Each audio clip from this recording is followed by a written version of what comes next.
एक बार की बात है। एक गांव में एक मेहनती टोपी वाला रहता था जो टोपी का व्यापार करता था। एक दिन दोपहर को वह गांव में अपनी टोपी बेचने जा रहा था।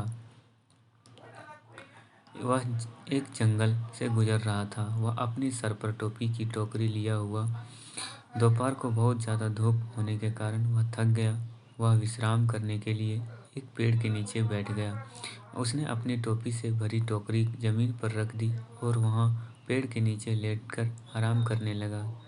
थोड़ी ही देर में व्यापारी को नींद आ गया। उस पेड़ पर कुछ शरारती बंदर बैठे थे।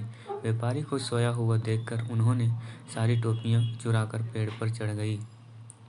टोपियाँ चुराकर बंदरें सोच में पड़ गई। तभी उन्होंने देखा व्यापारी ने टोपी अपने सर पर पहनी हुई थी। व्यापारी को नकल करते हुए उन्होंने भी टोपी पहन ली। जब व्यापारी को नींद खुली तब उन्होंने देखा टोकरी में से सारी टोपियाँ गायब है। फिर वह टोपी ढूंढ रहा था।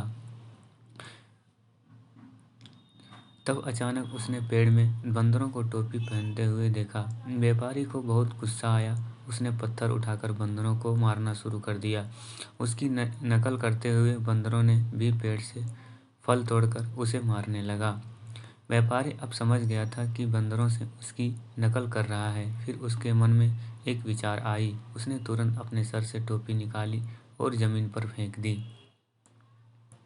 फिर बंदरों ने भी उसकी नकल करते हुए अपनी अपनी टोपी निकालकर जमीन पर फेंकने लगी। व्यापारी ने सारी टोपियां इकट्ठा करके टोकरी में डाल दी और हंसते हंसते वह अपने गांव की ओर चला गया। तो दोस्तों, आपने इस कहानी से क्या सीखा? आपने सीखा होगा कि कभी कभी बल की जगह बुद्धि भी काम आती है और थोड़ी होशियारी भी दिखानी पड़ती है। तो दोस्तों, हर जगह बल काम नहीं